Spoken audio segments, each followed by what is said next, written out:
viaje a ninguna parte, con Antonio Elegido.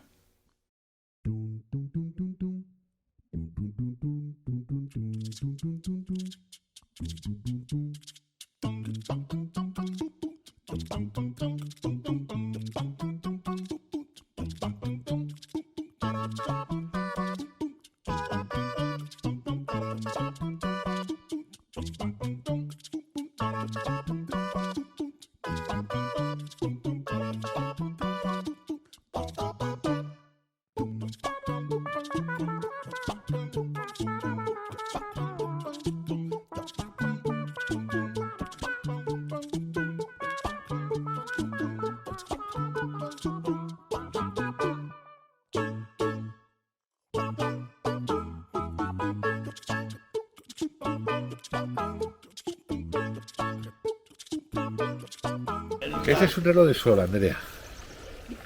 Eso he diseñado mucho. Sí. Y hay otros dos. Y aquel está al mediodía, esta cabeza que tiene en la esquina, Sí. esa es un reloj que se estaba al mediodía cuando se pega la... Estoy viendo. Es una cosa muy...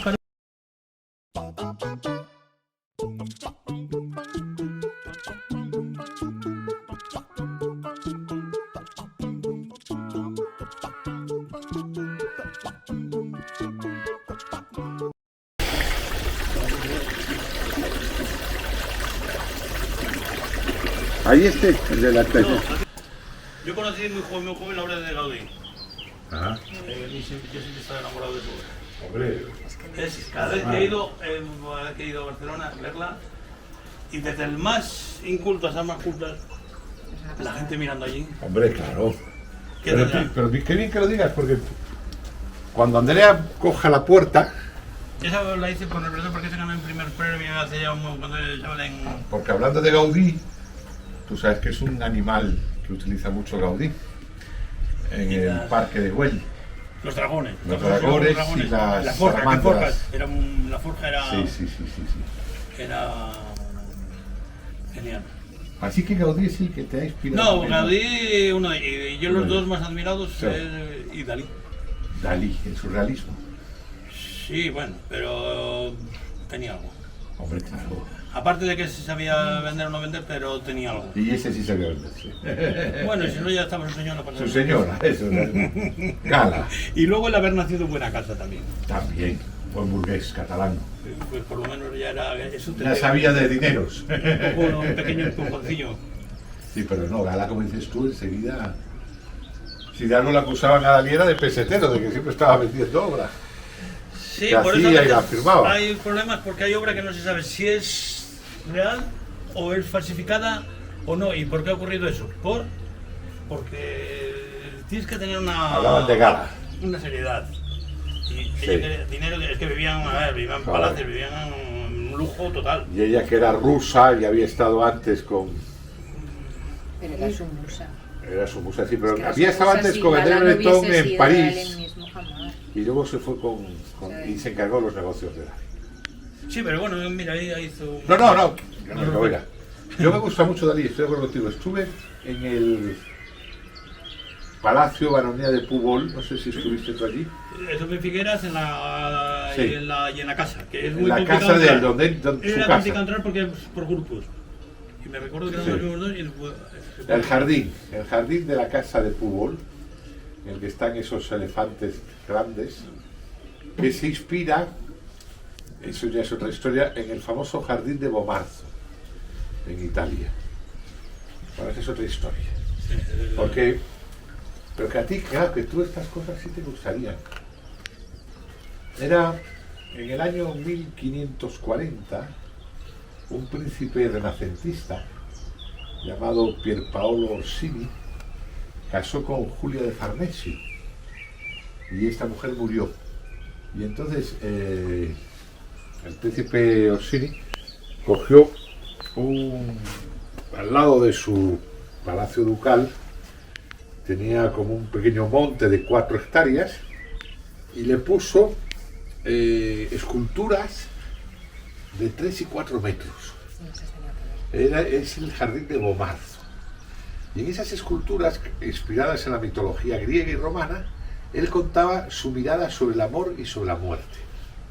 Eso te hubiera gustado a ti conocer. Esas son dos partes, ¿no? El amor, la muerte y que llega. Y además, tú sabes que los renacentistas eran gente muy ilustrada. Este hombre hizo...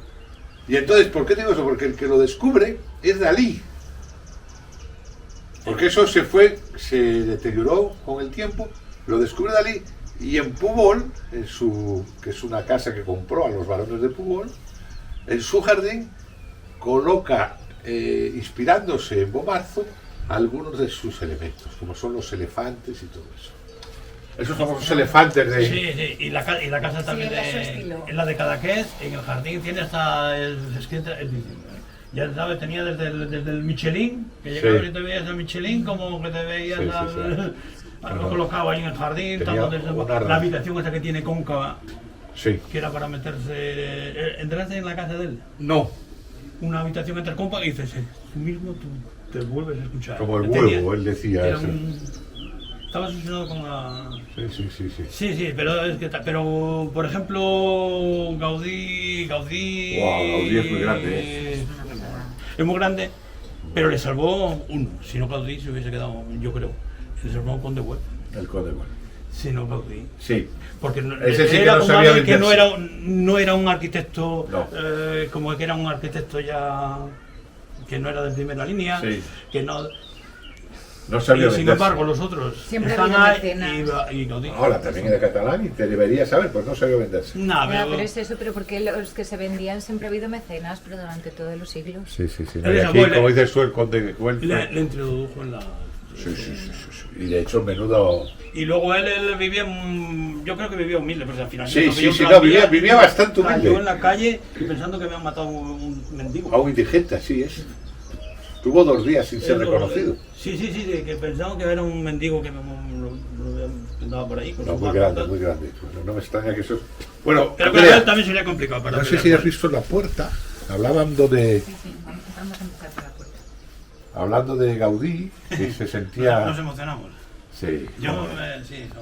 cómo no, Tengo hombre, un par de sí, es que... amigos que tienen sus casas que están inspiradas en Gaudí. Claro, que tienen todo, pues, Es que hay cantidad. Bueno, aquí en Cantabria tenemos, en comillas, Sí. la casa de Chari, que se la ha hecho el ella. capricho de Gaudí. Y además que ella trabaja, es cristalera. Y bueno, y ella es la que me hace también vestidos y cosas de esas. Estoy haciendo truques con ellas y es mi amiga. Es una pasada de mujer. Y tiene la casa suya, o sea, no tiene ni una curva. O sea, no, todos son curvas. No tiene la recta, sí. No tiene nada recto, o sea, todo con lienzos. Yo tenía un amigo que vivía súper bonito. en la casa Y ahorita le pasa de lo Gaudí mismo. en el centro de Barcelona, esta que es tan famosa, la Pedrera, y vivía allí. Entonces estuve en su casa una vez y es lo que tú dices. Sí. ¿Cómo es? Es de loco. O sea, Y es verdad, mi amigo, le pasa lo mismo igual. hacer esas carpinterías. Cuidado, porque una ventana es que era retorcida la ventana. Claro. sí. Claro, yo por ejemplo, mi Hay que amiga, hacer todos esas los carpinterías. cristales, Y hacer esas yo, carpinterías. hacer esas mi amiga, forjas. o sea, bueno, no era de forja, lo que hacía era de cristal y hacía unas pompas y unas cosas y cogía y lo iba colocando y es una pasada el ver, o sea, porque hay verdaderos artistas. bueno, vamos, que si no nos quedamos eternamente. ¿Esto qué es, amigo? Esto es aquí en donde trabajo yo la madera. Aquí es tu taller entonces. Aquí trabajo, no, la piedra lo trabajo en la calle. No, pero aquí el trabajo Aquí de trabajo la madera. La madera en el interior. La piedra, Vale. alguna vez, no, porque es muy tóxica. Lo La primero piedra me fuera. recuerdo que aquí Jesús Otero, que fue un otro escultor cántaro que editó, Sí. aprendí mucho de él también. Sí, me suena. Pero yo soy autodidacta. Y a Jesús Otero es de los más grandes que venía. Y yo luego, mi amistad ya era mayor, y también otro señor, Víctor Orizaola, Hombre, ¿lo ha oído hablar de él? sí. Muy bueno. Muy bueno, pero el hombre tenía una historia. ¿Pasa si queréis? Pasa. Tenía una historia que no tenía vista. Vaya, qué pena. Lo conocí ya y era muchísimo. Era un intelectual para mí. La madera aquí. La madera aquí. Aquí ya hay en otra sala. La madera. No, No. aquellos son exposiciones. Hay exposición. La madera aquí. Esto lo tengo aquí todo decorado y todo. Esto es mi radio. La piedra me imagino que será fuera de la casa. Claro. Y la piedra en la En la calle. calle, fuera en la calle. Para evitar si Me recuerdo a esos señores y a esos escultores que me decían, puedes pillar una pulmonía, pero no la silicosis. Y me he salvado, porque yo he trabajado muchísimo la piedra, muchísimo. Entonces, Es súper tóxica. Y aquí tus útiles. Pues algunos de estos me los fabrico yo. Mis útiles. ¿Los fabricas tú? Sí, estos los han fabricado por mí, que es mejor hasta que me funcione. Bueno, los tengo comprado aquí, tengo de muchas marcas, de muchas historias. Esta es una obra aquí que ahora la tengo un poco parada porque estoy un poco complicado. O sea, vamos a ver.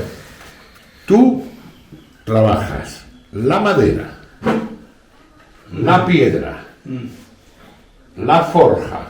El bronce trabajado. Lo único que no lo tengo, aquí tengo una pequeña pieza, pero no lo tengo almacenado porque Sí. es muy caro.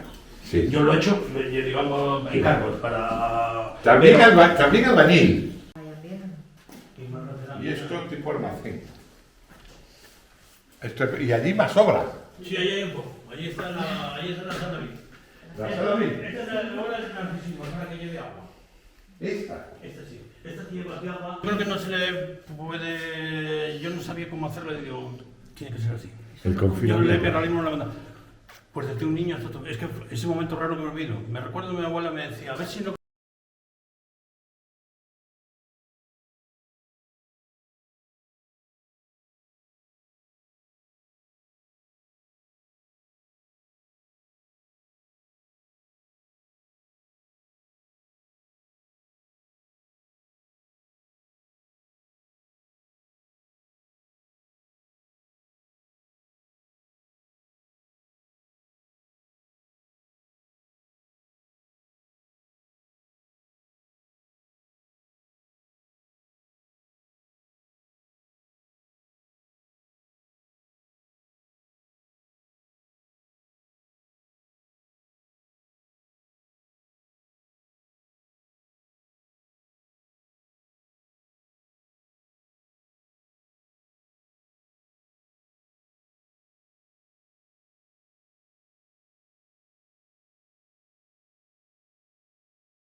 Aquí estamos otra vez de nuevo en el viaje a ninguna parte. Y en esta ocasión hemos venido a la Cueva del Lobo, pero en el mejor sentido de la palabra. Hemos venido al centro donde está el artista. Allí donde se encuentra con su obra. Ese espacio en el que se juntan la imaginación y la acción. Estamos hablando de un gran artista, vamos a presentarlo ya antes que nada. Sí. Uno de los mejores y más grandes artistas de la Mancomunidad de los Valles Pasiegos.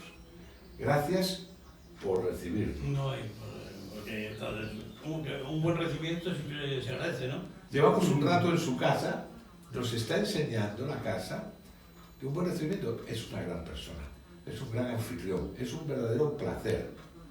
Ya lo iréis viendo cómo lo vamos a ir desentrañando en la conversación que vamos a tener, porque yo lo que quiero es que tengamos una conversación, ¿no? Una conversación, este programa que se va a ver en 100 emisoras locales de toda España, va a haber gente de todos los aspectos de la península y también en el extranjero, porque se va a subir a YouTube. Entonces sabemos que nos están siguiendo en América, en Rusia, en parte de Europa. ¿Con eso qué quiero decir? Que el objetivo que tengo es cómo cogemos un gran artista de los Valles Pasiegos para que sea entendible y que sea visible por tanta gente diferente. O sea, no solo nos van a ver la gente de aquí, sino también... ¿Por qué lo digo? Porque muchas palabras propias de los Valles Pasiegos a lo mejor no las entienden, entonces se tiene que ir interrumpiendo para que nos lo explique, ¿no? Pero bueno, empecemos por el principio.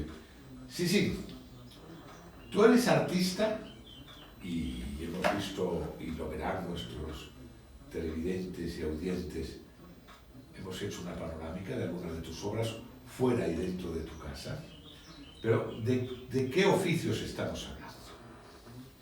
¿De qué oficios? Pues yo nací en un pueblo donde te rodeado todo de ganadería, totalmente. Entonces, bueno, Cantabria era ganadera total, era mixta todo. Si alguien trabajaba en fábricas, si alguien trabajaba de mañana. En mi casa había ganado y la construcción. Vamos, mi padre trabajaba ahí, hacía trabajos de mañana.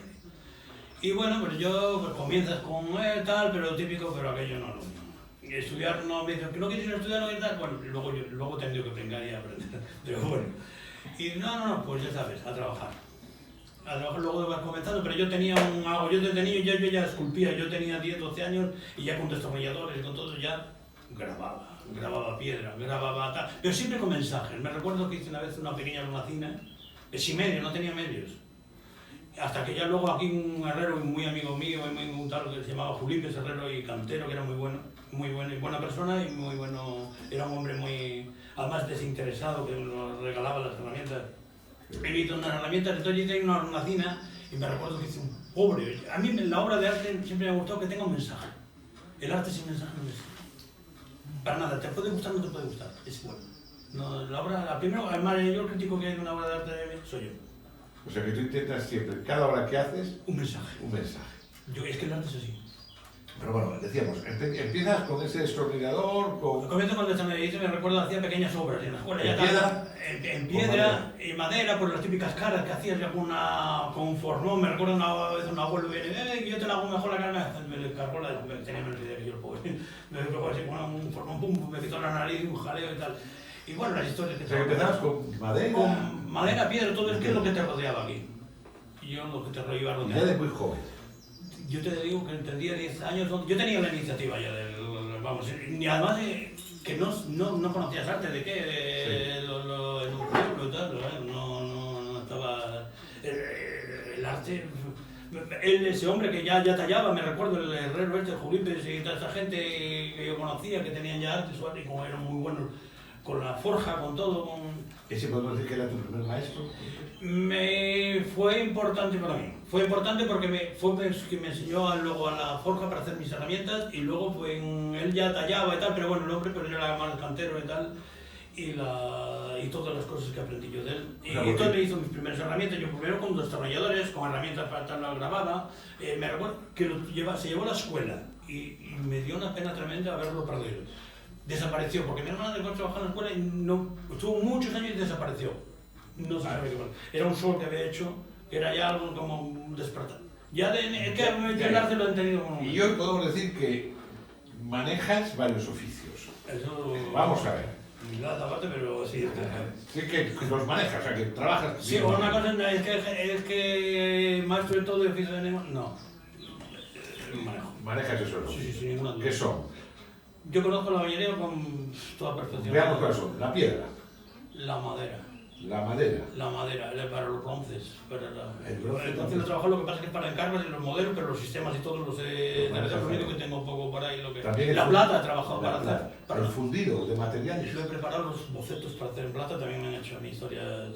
O sea, que haces tú eso y después la obra. Sí, para las ceras y tal, para la que me lo... Y bueno, luego la de carpintería yo he rediseñado los muebles y todo de la Hemos casa. visto obras espectaculares. Las puertas, eso que todo lo hago yo, todo lo he realizado yo. O sea, que no solamente Además, la digo- sino también la carpintería, que es diferente, no necesariamente. Es que siempre me ha preocupado de aprender de los demás, me gusta aprender del que sabe más que yo.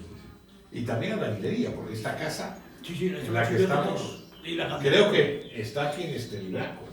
Mm. Aquí hay en este libro que se ponen las mejores casas. Hay unas 60... En unas 60 casas especiales viene la De tuya. jardín, el monasterio de Piedra también está incluido en parques de Y viene la tuya.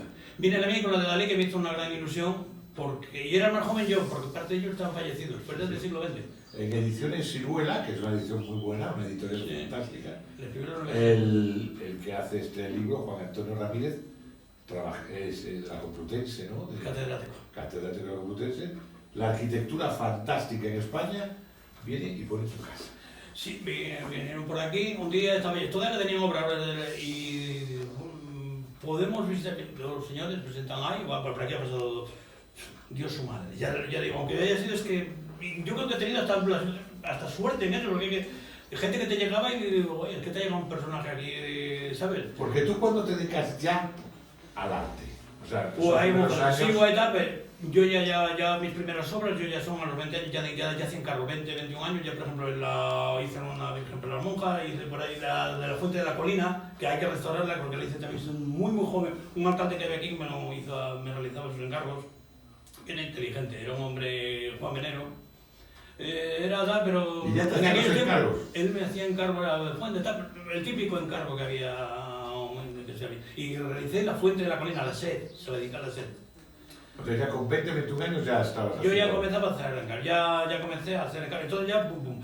Y luego ya seguía, luego tuve una época y una pausa, unos años, gané unos premios, luego estuve en Valencia en los cursillos, ganamos el primero en Qatar, estamos de toda España, chavales y chavalas, de los que se seleccionaron de todas las comunidades de España, allí ya, y bueno. Y bueno, pero ya luego tal, y luego tuve un tiempo ahí, como lo que decimos tontos, entonces me Tontos. es cierto, todos tenemos Una época. a ver, es loca. que eres. Pues no sé, igual tampoco. Pero sí, yo seguía teniendo trabajo. Trabajo en pequeñas, pero bueno. Como yo digo, para caminar, no para grandes, pero para Siempre caminar. tuviste trabajo. Yo siempre he tenido. Trabajo. Ahora te lo comento todo. Y luego me llamaron para una escuela taller. Y entonces en una escuela taller me metían 8 horas. Y dije, no, y era en Laredo. Lo peor es la carretera, a mí que no me gusta conducir. ¿Pero para qué? ¿Para dar clase o para recibirla? No, a clases, estuve yo. Para dar clase. Sí. Recibir, bueno, pero anteriormente me he pasado un poco, porque antes hice unas exposiciones, gané premios, estuve en unas exposiciones en las Casas del Águila, en la Parra de Santillana del Mar. Jesús Otero me hizo una gran crítica, y entonces era el top 10 de la escultura en Cantabria. Sí. Vamos. Y es, porque para mí en una animalista y tal, le han invitado, pero no. Es que cogernos Porque tú sobre todo eres autodidacta. autoridad. O sea, tú has ido haciendo la obra y tú mismo ibas viendo... Sí, pero luego eso de que... Pero aprendiendo de todos. He aprendido, he tenido que aprender. Hombre, claro. Yo he tenido, como digo, estudiar a mi manera, en mucho. Es verdad, he tenido que dedicar mucho tiempo al dibujo, mucho tiempo a todo. Dibujaba bien, ¿no? Pero tampoco no fui nunca a un dibujo. Yo dibujaba, me recuerdo pillar a alguien tal de memoria sin verle. Me recuerdo que me compré un libro tal de memorizar y hacer, para aprender, para la memoria, aprender a dibujar de memoria. Y entonces me recuerdo de viejo tal, lo memorizaba, en la pared, y lo dibujaba sin verlos. Y digo, vaya, aquí está fulano. Bueno, pero bueno, es una historia. Tampoco el dibujo hay que practicarlo mucho. Luego de escultores, Víctor Arizaola era un hombre muy culto. Lo conocí, ya el hombre no tenía vista. Era un hombre muy culto, era muy artista. Perdona, y siempre viviendo aquí. Siempre aquí, bueno, realicé... ¿En Celaya? En Celaya, si no me moví. ¿No te movías de aquí? No, viajar, pero... ¿Y qué venía la gente a pedirte trabajo? Pues ahora te comento. Estuve en la escuela taller y entonces me quedé a media jornada porque no quería la jornada completa. Porque yo tenía trabajo y yo quería pues, tener algo... A esa época de los veintitantos, que todo el mundo tenemos nuestras aventurillas. Bueno, pues muy bien allí, bueno, me vino bien, todo viene bien en la vida. Todo bien, todo. Y entonces, pues ya, pues nada, dijo, si aquello ya se acabó, tenía que esperar otro contrato. Y dije, ya me llamaban de más sitios, que tienes el teléfono de los teléfonos fijos en casa de mi padre, le llamaban, que te llaman aquí y tal, y claro, el padre tal dice, pues a ver si este se va. Y digo, que yo ahora voy a dedicarme plenamente al tema. Pero claro, a ver cómo lo explicas, en tu casa... Eso quiero decir, ¿cuándo tus padres entendieron que iban a tener un hijo artista? ¿Que se iba a dedicar a eso? Bueno, mi padre sí, he tenido esa suerte. Pero, a veces también pero en otro caso hubiese sido más problemas. ¿Lo aceptó?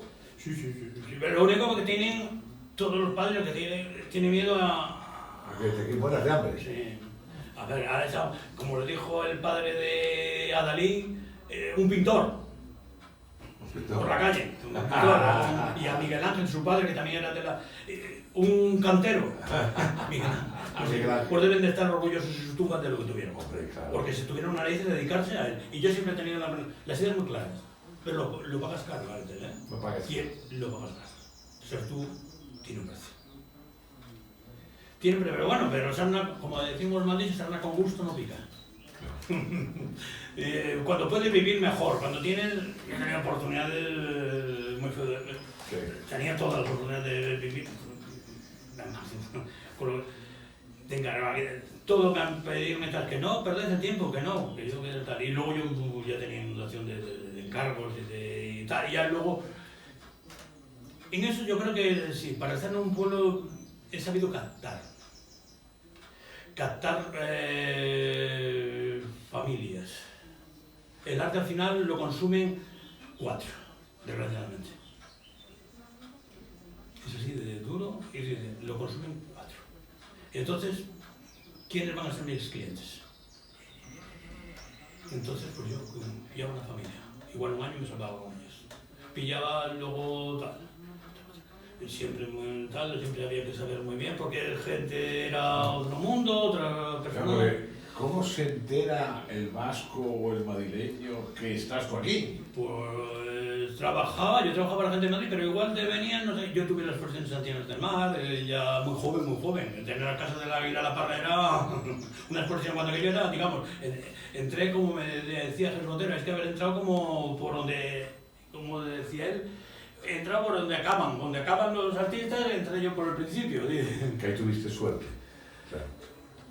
Estuve en buenos sitios, tuve en Nuevo Ferre también también me fue importante en aquellos años que estuvo, me pidió él que tenía con su dueño, era un sitio de parte de turismo de todo tipo, y entonces pues se me fue conociendo. Y luego yo no, es que no me he molestado, es que yo encima he sido un cómodo. Eso te digo, ¿cómo he tenido trabajo siendo un cómodo? ¿Y lo has tenido? ¿Cómo he tenido trabajo siendo una persona cómoda? Pues será porque algo tendrá el agua cuando la bendicen. Porque no me ha ido a 4, ahí está, las 4 galerías, a 4 he estado en San Sebastián, siempre fueron buenos sitios. Oye, sí. Beber vino sin... Y bueno, pues... complicado, pero no, hay que tener las ideas claras. Y luego tiene su precio, ¿eh? Tiene su precio... El arte es que el arte es como ponerte en la selva a cazar leones o en el desierto a buscar agua, a ver dónde está el... Te ha venido algo, esto que no, yo no soy artista, yo no tengo manos, tengo muñones. O sea, yo no soy no tiene nada que ver. Soy muy bruto. Para otras cosas vale que no hago yo. Esto soy muy bruto, yo tengo una gran admiración por los artistas. Bueno, pero todo el mundo tiene algo. Yo también tengo admiración porque saben... Nosotros siempre pensamos que debe haber como un tratante muchas veces en los artistas que son los que ofrecen tu obra a otros. ¿Tú has tenido algún tratante de estos o alguien que te gestionaba y tu obra? He tenido veces en galerías y tal, pero es que no iba yo por ahí. Y es que aparte yo... Si tú tienes tus ideas... Yo no quiero someterme a ideas de nadie. Eso lo ha sido siempre muy claro. Lo tengo claro. Tú tienes tu obra y al que le gusta, y al que no, carré. ¿Qué hay que hacer? Hay que usar una parte, como hacía cualquier artista. Una parte comercial y otra parte eres tú. La comercial, pues ¿qué hacía? Pues realizaba, pues te venían, pues, siempre con originalidad, el típico escudo, no sé qué, historia, tal, pum, pum, pum, pum, tal. Luego apartaba y decía, yo tengo esta época, he tenido aquí ahora mi pequeña economía, trabajo ahora lo que quiero y esa obra también. Luego he tenido mucho encargo también de obras que, a ver, de obras originales, que queríamos obras originales. Es más, hoy si es que yo pongo y lo vendo, es que se vende, es que se vende, es que hay clientes para ello. Y mira cómo pero... Y siguen viniendo a buscarte. Yo es que ya hace mucho que no hago una exposición. Luego las últimas que Aquí venimos a ver al maestro Sisín. No, siempre venían por mediaciones, por lo que yo... Es que es muy importante captar. Sí. Si tú sabes, hay un sector, ¿quiénes van a ser tus clientes? Pues ahí tienes tú que saber dónde puedes ir pillando familia por familia, trabajar para esa familia, bueno, esa familia, conocer otros, es boca a boca. Bueno, eso se te nota la vena pasiega, es un hombre un poco astuto. Bueno, la vena pasiega, sí, el del ser cerrado, el pasiego somos algo cerrado. No, pero también de mirar, decir, bueno... Estás escuchando Viaje a Ninguna Parte, con Antonio Elegido. Hola amigos, bienvenidos una vez más al Viaje a Ninguna Parte. Estamos transmitiendo desde Cantabria, la Vega de Paz, verdes prados, verdes montañas, tranquilidad absoluta. Desde aquí oteamos a la distancia el mundanal ruido y desde aquí opinamos. Desde aquí damos nuestra opinión desde la tranquilidad del entorno y la falta de presión de las grandes ciudades. Sabemos que llegamos, gracias a la tecnología, a cualquier rincón del mundo, urbi et orbi, a la ciudad y al mundo. Sabemos que llegamos por internet, estamos llegando a más de 100 televisiones locales en España, estamos llegando a varios radios, Radio Círculo es nuestra radio insignia, y también llegamos por YouTube y por las redes sociales.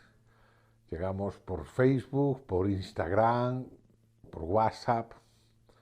Así que, aunque aquí no hay mucho lío, eso no quiere decir que estemos aislados.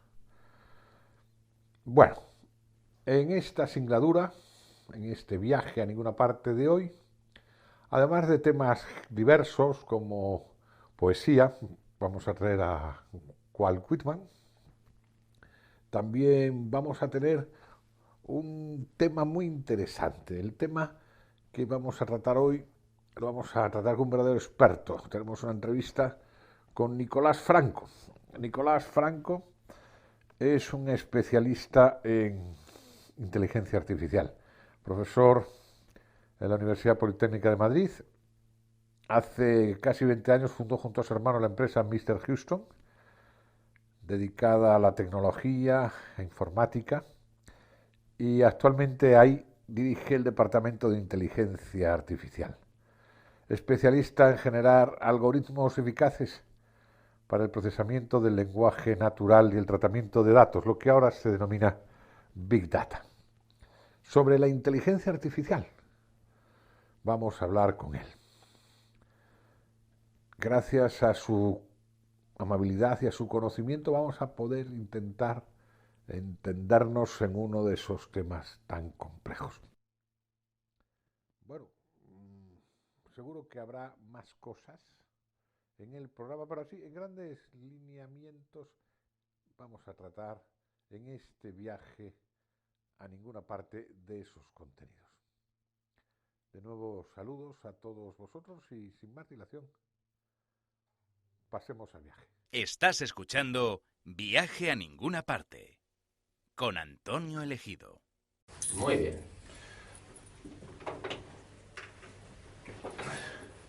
Nicolás Franco, especialista en un tema complejo, como todos los que tratan en las charlas TED, ¿no? ¿Tú habías visto antes?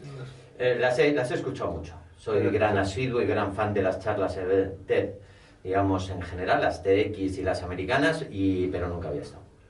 Tengo la suerte de poder asistir esta vez. Y en esta ocasión, además, inteligencia artificial. Porque, vamos a ver, ¿tu trayectoria cuál es, Nicolás? Bueno, mi trayectoria es una trayectoria de un científico un poquito al uso, es decir, hago la carrera, de ahí me ¿Qué voy carrera? Hago ciencias físicas, un poco por arte de magia, tampoco lo había elegido yo, pero bueno. Al final, terminando la carrera, tuve una cosa que es, tuve la buena suerte de no terminar justo cuando tenía que terminar, porque me quedaba una asignatura, y como me quedaba una asignatura, yo no era muy bueno en mi carrera, no era buen estudiante, pasaba, pero sin pena ni gloria. Y entonces, como me quedaba una asignatura, esa asignatura me tenía que examinar en febrero. Antes eran cuatrimestrales, se examinaban los extraordinarios en febrero. Entonces, desde junio hasta febrero, pues, o desde septiembre hasta febrero, no sabía qué hacer. Y entonces me fui a un laboratorio, había un profesor Galán, que le dije, oye, yo puedo hacer lo que sea, además no hace falta ni que me pagáis ni nada, yo hago. Y entonces me dijo, bueno, ¿sabes programar? Pues programa. Y le hice hacer un programa y entonces empecé a trabajar con él. A él le gustó mucho y me ofreció, digamos, hacer después un doctorado. Al final acabé haciendo el doctorado fuera de España, pero fue un poquito por casualidad, tampoco lo busqué. Hice la carrera de Ciencias Físicas, el doctorado en un laboratorio en París, en un sincrotrón. ¿De qué trataba la tesis doctoral? La tesis doctoral era sobre moléculas absorbidas sobre semiconductores. Es decir, realmente estudiábamos la estructura de la materia en la superficie. Es decir, así como los átomos que están, digamos, en el centro de la materia, pues tienen un átomo arriba, otro abajo, derecha, izquierda, delante y detrás, los que están en la superficie no tienen átomos arriba, y al no tener, pues entonces se ponen en posiciones diferentes y tienen una estructura diferente y tienen particularidades diferentes. Y como ahora todos los componentes que son más finos, más finos, más finos, pues la superficie empieza a cobrar mucha importancia. Y entonces en la época estudiamos cómo estaban esos átomos. ¿Y después de eso?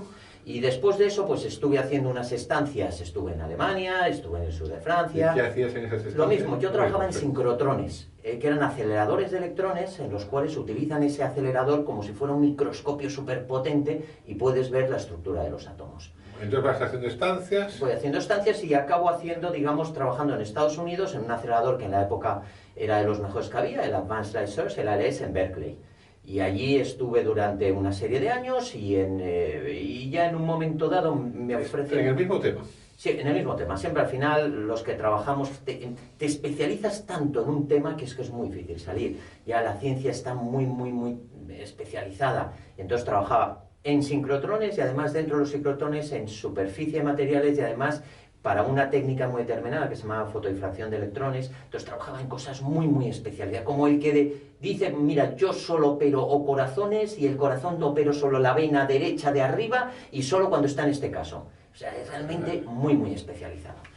Y allí en un momento dado ya me ofrecieron un puesto fijo y dije, o me quedo en Estados Unidos para siempre o me vuelvo a España. Y entonces ya me volví a España. Cuando volví me dieron un puesto en la universidad, pero dejé de hacer ciencia, monté una empresa de tecnología con mi hermano y eso hace 20 años y desde entonces lo que hacemos es tecnología. Dejé un poquito al lado la investigación y me centré. Y además es sobre informática.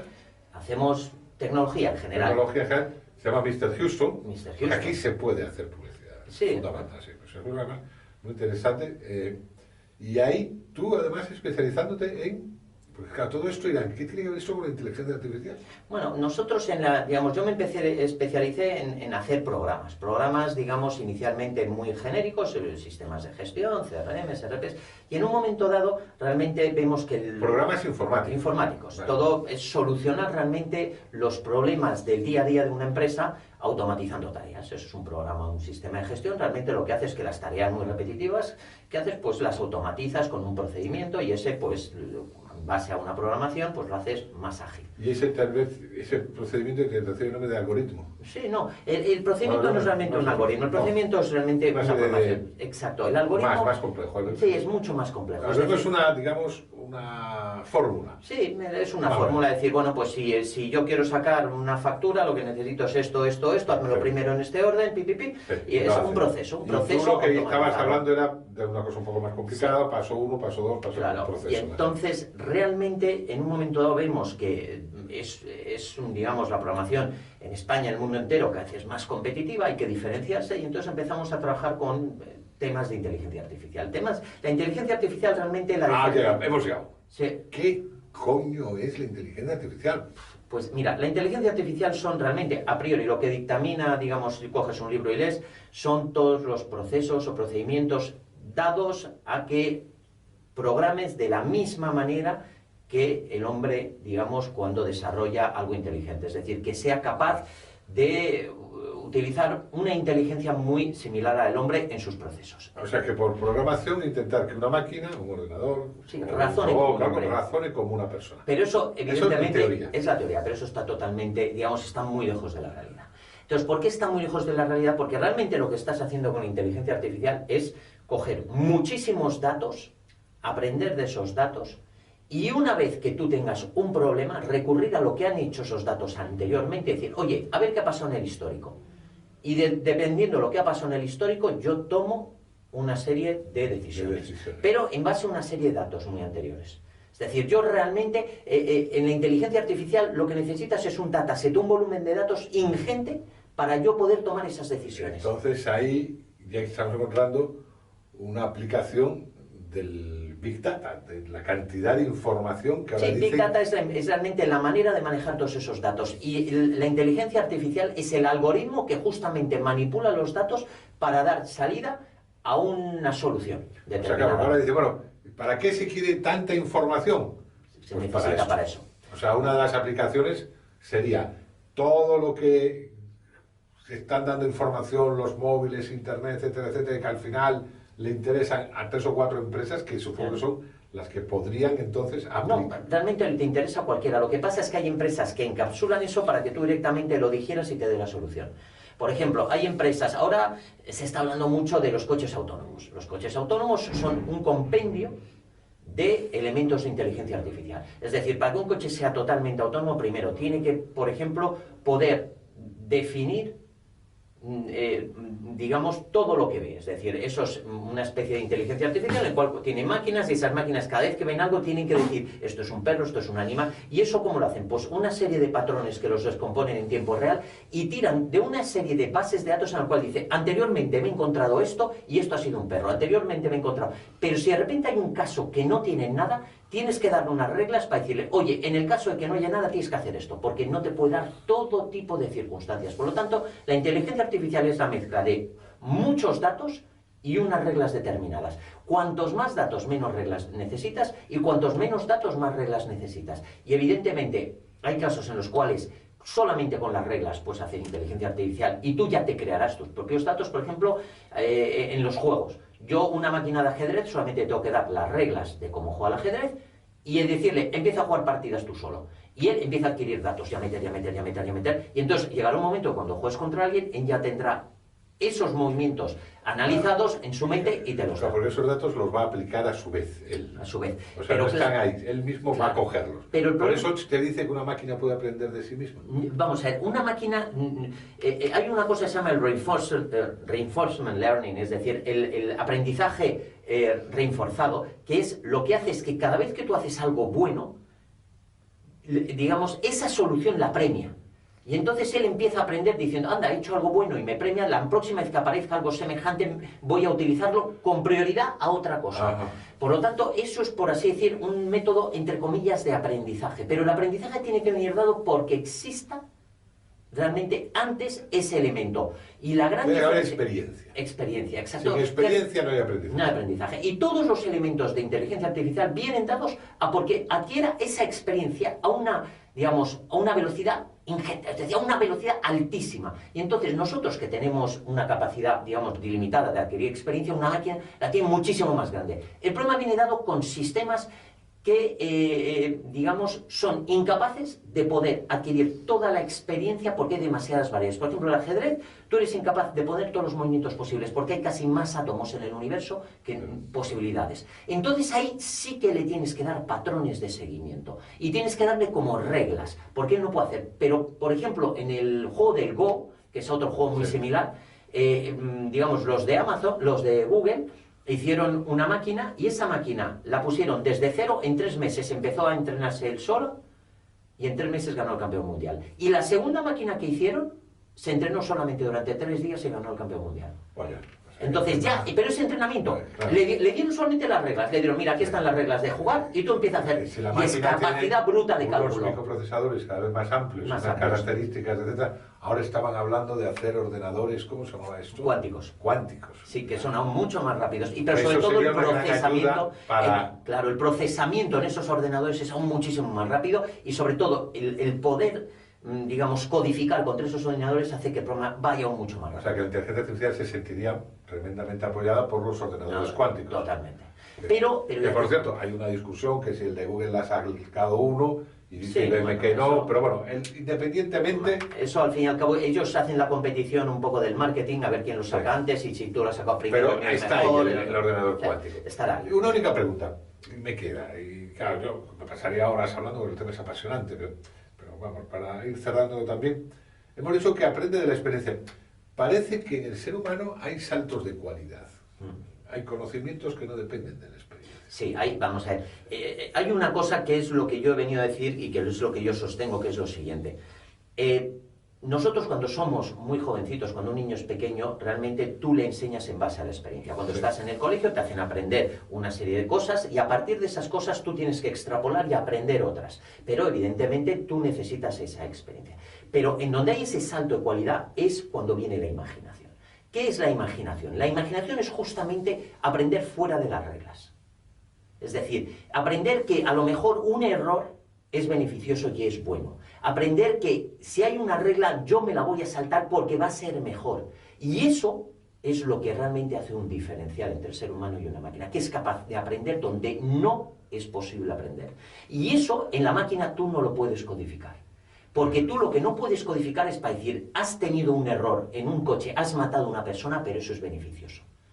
Y eso es lo que el hombre sí que es capaz de hacer. Es decir, ver fuera de Ahí ese estaría entorno. la diferencia entre inteligencia artificial y la inteligencia humana. Exacto. O sea, que la inteligencia humana has logrado superar paradigmas, Sí. tal vez esa es la palabra técnica que utilizan para decir esos saltos de cualidad, y la inteligencia artificial no puede. No puede. Y no podrá.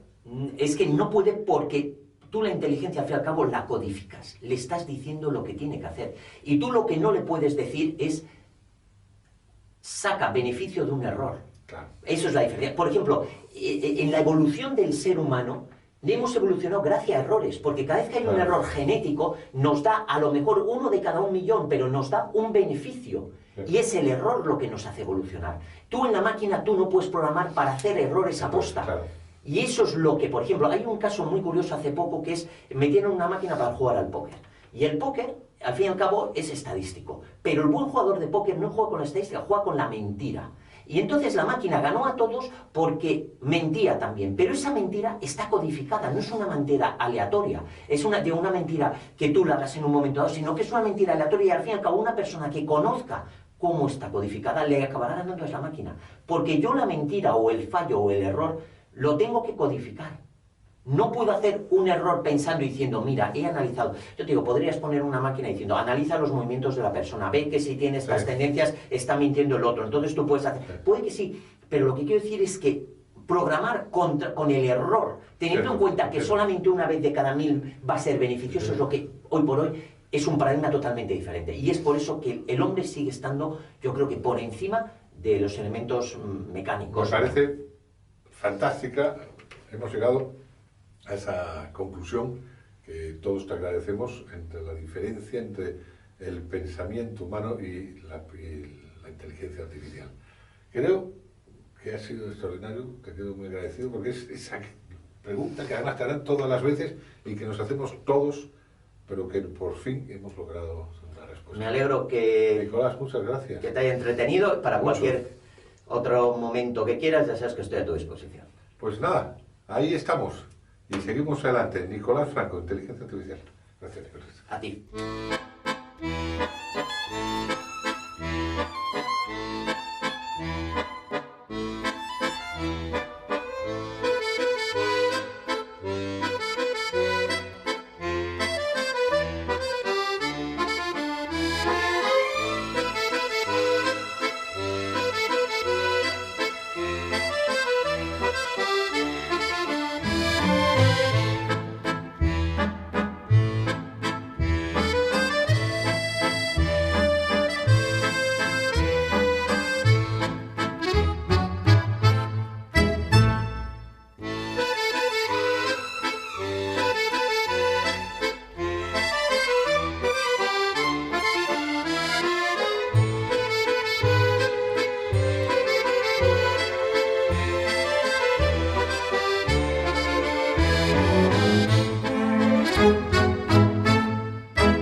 Y bueno, ya hemos llegado al apartado del programa que nos dedicamos a la poesía, en la que queremos que el alma se enriquezca con la sensibilidad.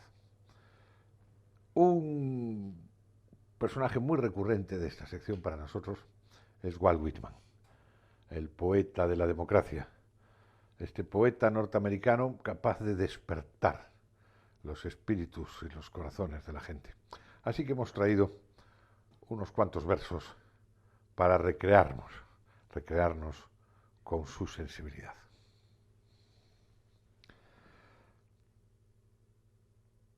Creo que una hoja de hierba no es menos que el día de trabajo de las estrellas,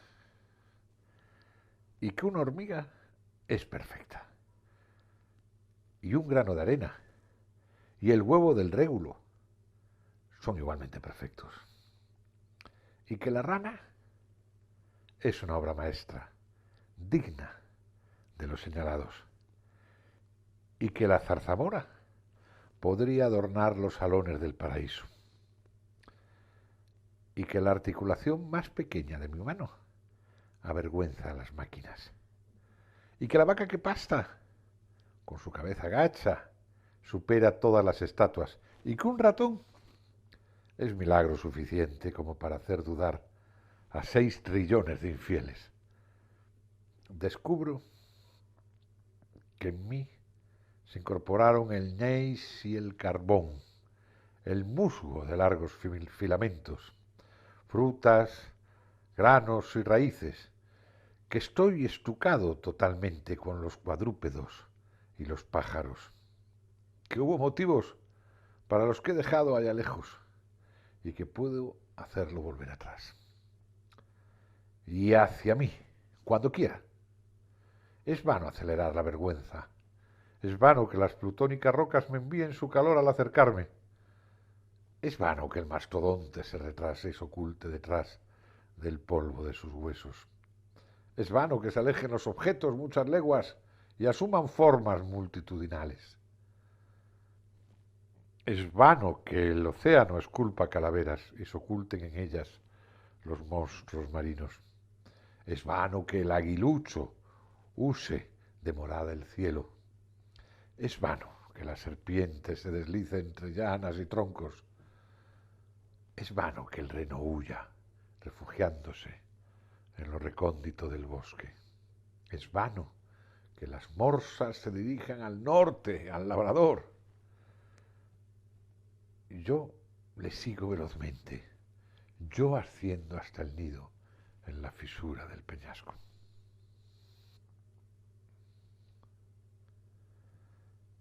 Una araña paciente y silenciosa vi en el pequeño promontorio en que sola se hallaba. Vi cómo para explorar el vasto espacio vacío circundante lanzaba uno tras otro filamentos de sí misma. Y tú, alma mía, allí donde te encuentras, circundada, apartada, en inmensurables océanos de espacio, meditando, aventurándote, arrojándote, buscando sin cesar las esferas para conectarlas hasta que se tienda el puente que precisas, hasta que el ancla dúctil quede aislada, hasta que a la telaraña que tú emites prenda en algún sitio, oh alma mía. Y si os parece, finalmente, esta última poesía de Whitman para el programa de hoy. Oh yo, vida, Todas estas cuestiones me asaltan. Del desfile interminable de los desleales, de ciudades llenas de necios, de mí mismo, que siempre me reprocho, pues ¿quién es más necio que yo ni más desleal? De los ojos que en vano ansían la luz, de los objetos despreciables, de la lucha siempre renovada, de los malos resultados de todo, de las multitudes afanosas y sórdidas que me rodean, de los años vacíos e inútiles de los demás. Yo, entrelazado con los demás, la pregunta, oh mi yo, la triste pregunta que vuelve, ¿qué hay de bueno en todo esto? Y la respuesta, que estás aquí, que existe la vida y la identidad, que prosigue el poderoso drama y que quizás tú contribuyes a él con tu rima. Walt Whitman.